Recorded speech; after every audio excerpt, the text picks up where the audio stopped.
Ayan. Bawang, sibuyas, at saka kalamansi. Yun ang gagawin natin ngayon. Gagawin na natin pang gamot na to, gamot. 10 kalamansi. Isang sibuyas na tapos 5 butil ng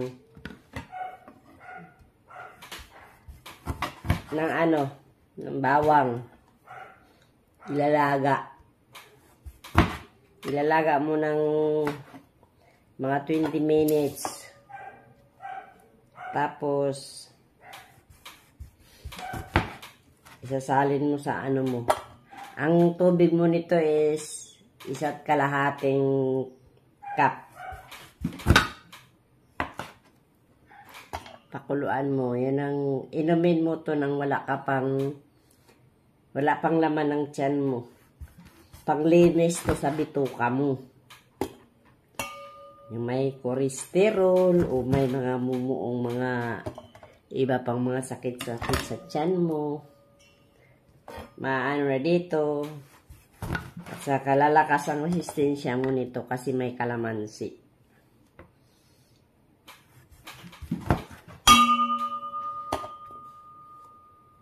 Huwag kang magtaka kung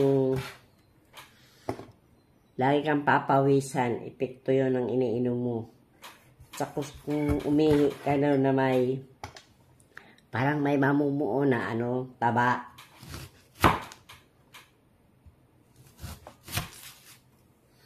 Dahil yan sa iniinom mo.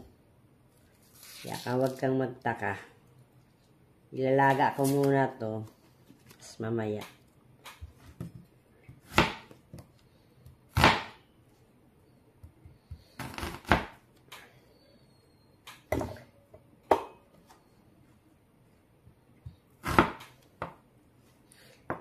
Yung mga kolesterol dyan, try na ninyong uminom nito.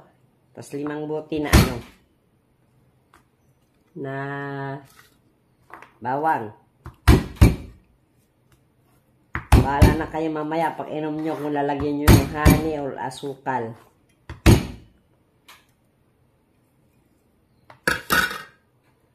Hindi naman masyado maano ang lasa nito.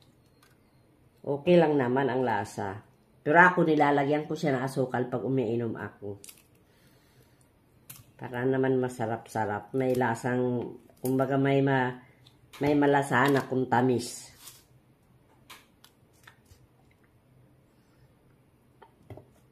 Uminom ako nito kasi ang cholesterol ko is malaki. Mataas ang cholesterol ko. Kaya, tinry ko lang itong uminom ako para bumaba naman ang cholesterol ko.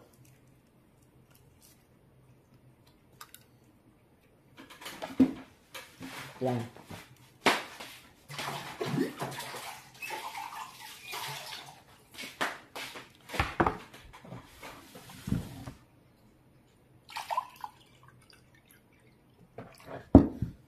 Isa't kalahati lang ito.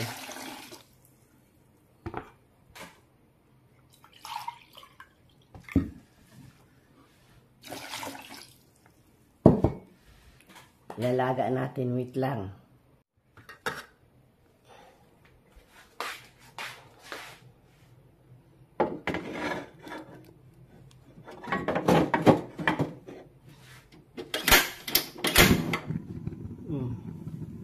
Ilalaga ko muna siya ng ilang minuto.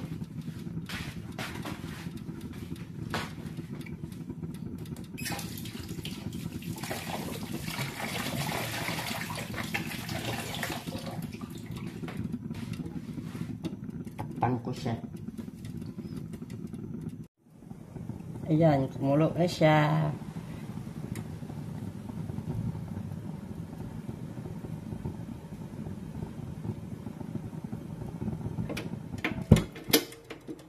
Sasalin ko na siya sa strainer.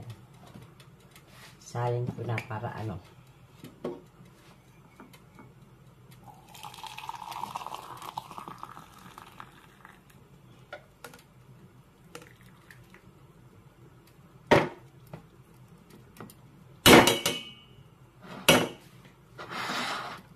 na.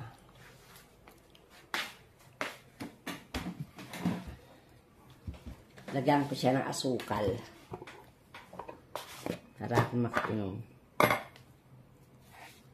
Diyan ito na asukal. Ito ang gagawin kong kape.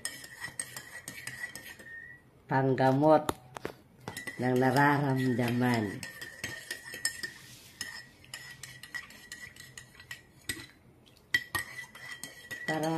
Try lang natin to para maano natin. Nalalaman natin kung ano talagang ano. Pero nakatry na ako nito nung ano. 1 linggo na. Nag-try ako nito mag-inom. Okay lang naman. Ito share ko lang sa inyo para kumbaga tipid-tipid konti ba? Tipid-tipid pag may time. Yung para naman, para sa kalusugan natin. Try natin para may ano.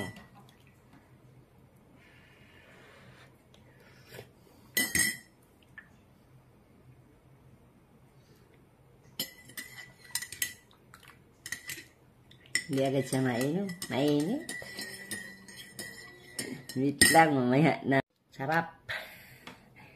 Sarap ang ating inumin.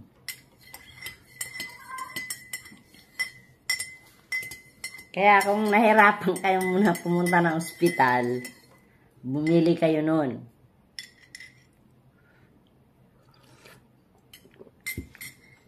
Pwede mong inumin to ng 3 times a week. Kasi ako yun ang ginagawa ko. 3 times a week ako umiinom. 1 linggo, 3 beses para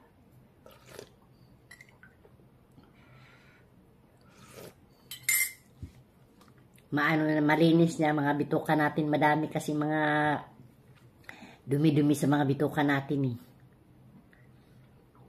Uminom tayo nito para ano. Kasi mahirap ngayon, madaming sakit. Wala tayong pera pang pa-ospital. Pag na-ospital ka din, pag chine-check up ka, ang daming sabihin may COVID ka. Oh. Mahirap. Tulad ko, nagtatrabaho dito, malayo ako sa mga anak ko. Iniisip ko, mahirap ako magkasakit dito.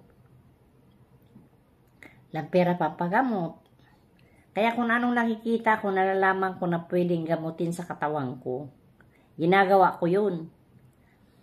Para pang, kumbaga sa katawan natin. Para hindi ako masyado mahirapan pag andun tayo sa point na magkakasakit tayo. Kaya kung anong nalalaman ko, nakikita ko, tinatry ko. Okay naman siya.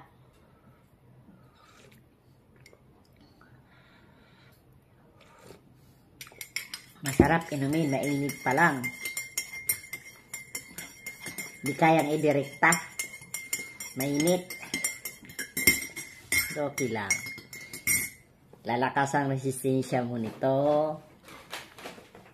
Ang hirap nito kasi nakapatong lahat ng tuhod ko sa upuan. Kaya tinam ko yung maga. Kasi magkano lang naman kalamansi. Sibuyas. Sibuyas 1 piraso, makabili ka ng 8. May 10.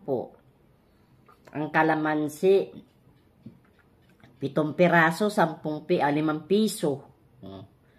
Pwede ka nang makabili niyan. Yung bawang, 8. Tipid-tipid din para makaano tayo. Basta pag may pera ako, nakikita ko na may tinda dyan sa tindahan na yun, bibili talaga ako agad. Kasi iniisip ko, bukas ng maga, mag-iinom ako nito. Basta para may alam lang ako na ganito, go ako agad. Hindi ko yan inaano. Para maanuhan man lang ang katawan ko. Mahirap eh. Mahirap magkasakit.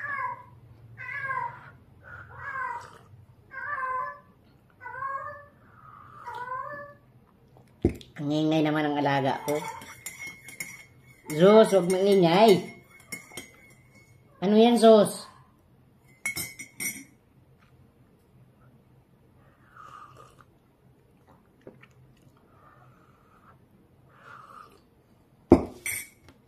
Mataas kasing kolesterol ko eh.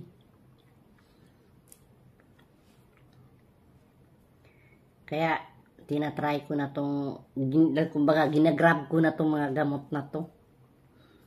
Para may ano tayo. Sige.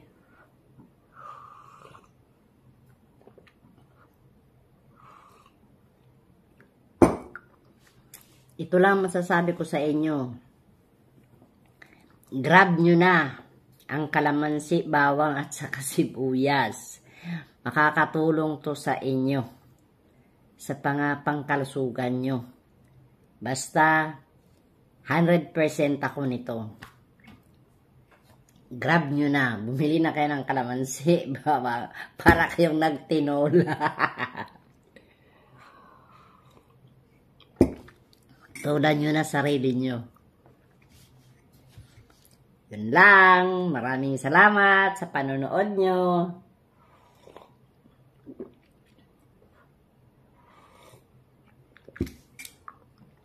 Thank you.